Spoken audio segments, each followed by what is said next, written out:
第14章小薇的家長會。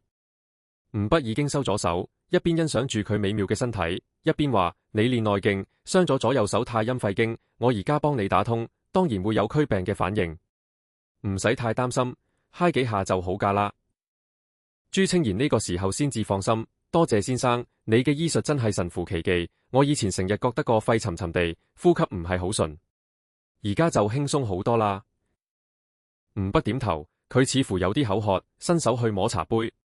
朱清賢連忙拎起杯茶，送到佢手中，先生請飲茶。呢個時候，朱遠山喺遠處暗中觀察，見到吳北居然蒙住眼落針，心裏面都佩服佢嘅人品。佢邊度知道，吳北就算蒙住眼，都照樣睇勻佢個孫女全身。如果知道嘅話，唔知會唔會激到當場吐血呢？飲完茶，吳北開始問佢練功嘅方法。聽完之後，佢諗咗一陣，話：你之前練功嘅方法有問題，練功要陰陽調和，如果唔係就會傷身。然後佢將對方嘅練法修改咗，叫朱清賢以後跟住做。朱清賢都算係半個行家，聽完佢嘅方法，對眼即刻發光，話：先生真係犀利，居然諗到咁樣嘅方法。我雖然仲未練習，但覺得比我以前嘅練法好得多。吳北放低茶杯，好啦，而家吉你右臂。就係咁，佢又摸勻朱清賢全身。朱清賢今次冇再緊張，十分配合。兩條手太陰肺經吉完之後，吳北話：好啦，着反衫啦。朱清賢快手快腳着反衫，執拾好之後先至話：先生，我搞掂啦。吳北揭開黑布，話：跟住我講嘅方法練，應該冇咩大問題㗎啦。呢個時候，朱遠山都行咗入嚟，笑住話：吳先生，你救咗小賢一命，係我朱家嘅恩人，請受朱遠山一拜。吳北扶住佢，話：唔使客氣，我只係順手之勞啫。朱遠山，吳先生，方唔方便留個聯絡方式？我朱家嘅根基喺雲京，先生以後去雲京嘅話，一定要同我講聲，遠山一定會熱情招待。其實佢心裏面仲係希望吳北可以幫佢突破氣境。吳北明白佢嘅心思，諗咗一諗，都係寫低咗電話號碼。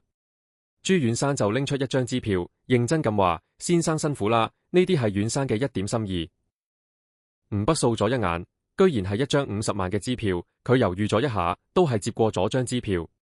屋企都幾等錢使，呢筆錢唔要白唔要。朱遠山原本想派車送佢，俾吳北拒絕咗。揮揮手，佢行過石橋，然後個人影閃咗幾閃，就唔見咗人。朱遠山返到大廳，即刻問：小賢，你而家覺得點啊？朱清賢：爺爺，吳先生嘅醫術真係好犀利，我覺得個身體特別輕鬆，比以前好咗好多。而且佢教我嘅練法特別神奇。佢鬆咗口氣，呢位吳先生真係一位奇人，我哋一定要好好結交。清賢，你得閒多啲同吳先生聯絡，你哋都係後生仔女嘛，有共同話題。朱清賢塊面一紅：爺爺，我有男朋友㗎啦。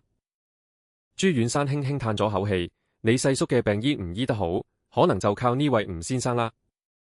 一聽到提起細叔，朱清賢個樣即刻暗沉落嚟，話：爺爺放心，就算跪低求佢，我都會請佢幫細叔醫病㗎。吳北返到屋企已經差唔多6點幾，佢順手買咗早餐，7點左右叫張麗同吳薇食飯。食到一半就聽到門外有聲，出嚟一睇，見到滿大武同滿松虎兩父子跪喺槐樹前面，而且每隔1分鐘就叩一個頭，把口仲念念有詞，唔知講緊啲咩。咁罕有嘅場面，自然吸引咗大班圍觀嘅食花生群眾，大家你一言我一語，議論紛紛。聽講未？吳家棵槐樹先好靈㗎，滿家父子俾佢治到冇晒脾氣，乖乖地走嚟請罪。村長太欺負人啦，連槐樹先都睇唔過眼。以後我哋要多多俾槐樹先上香，求佢保佑。係啊係啊，聽日就嚟上香。吳北睇咗一眼，冷笑一聲，就跟住翻去食飯。滿家父子如果肯乖乖地跪足一日，佢就唔追究啦。但如果兩個人偷懶耍滑，咁佢唔介意繼續整治佢哋。食完飯，吳北踩單車送吳薇翻學。縣一中係明陽縣最好嘅中學，本科上線率超過80%。諗返當年，吳北成績唔係幾好，同縣一中擦身而過，最後喺2中讀。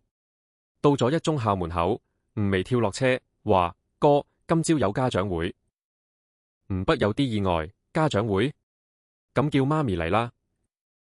吳薇都起個嘴，你都嚟到啦，參加一次啦。吳北心諗自己坐咗2年監，都冇咩點陪屋企人，參加一次家長會都冇咩所謂，於是點頭話好。吳北推住單車，兩兄妹一齊行入學校。呢個時候有架寶馬 X6喺旁邊經過，架車慢落嚟，車窗搖低，有個圓臉女仔同吳薇講：吳薇，你踩單車返學啊？吳薇擰轉頭望咗佢一眼，係阿黃，呢個係我阿哥。個女仔打量咗吳北一眼，眼入面閃過一絲睇唔起，話：我走先啦。架車加速走咗，吳薇話：哥，佢以前係我哋班第1名，不過下次模擬考試，我一定會過佢。吳北笑住話：好，小薇最犀利。我聽講學校每年有3個直入華清大學嘅名額，佢大伯係院手，佢老豆又係有錢商人，老師實會將個名額俾佢㗎。吳薇有啲失落，個頭微微耷低。吳北一笑，嗰個係佢嘅事，同我哋冇關，係咪？你咁優秀，實可以靠自己實力考入華清㗎。吳薇用力點頭，哥，我會努力㗎。兩個人嚟到會議室，呢個時候已經有唔少家長同學生到咗，包括之前同吳薇打招呼嘅女仔王。吳北坐咗去最後一排，佢同吳薇講：小薇，以後有咩物理競賽、數學競賽，你全部報名參加，只要喺省度攞到1等獎，高考就可以加分。如果攞到全國1等獎，仲可以參加華清大學嘅自主招生。吳薇呆咗呆，哥，我真係得咩？競賽題好難㗎。旁邊坐咗個家長，佢戴住黑框眼鏡，40歲出頭。呢個人忍唔住望咗吳北一眼，嘴角帶住一抹嘲弄嘅表情。聽我講句，競賽唔係個個都參加得㗎。如果學生智商唔夠，純粹係嘥時間。然後佢語氣一轉，好似我個仔就唔同啦，佢物理同數學超勁，唔參加競賽就係浪費人才。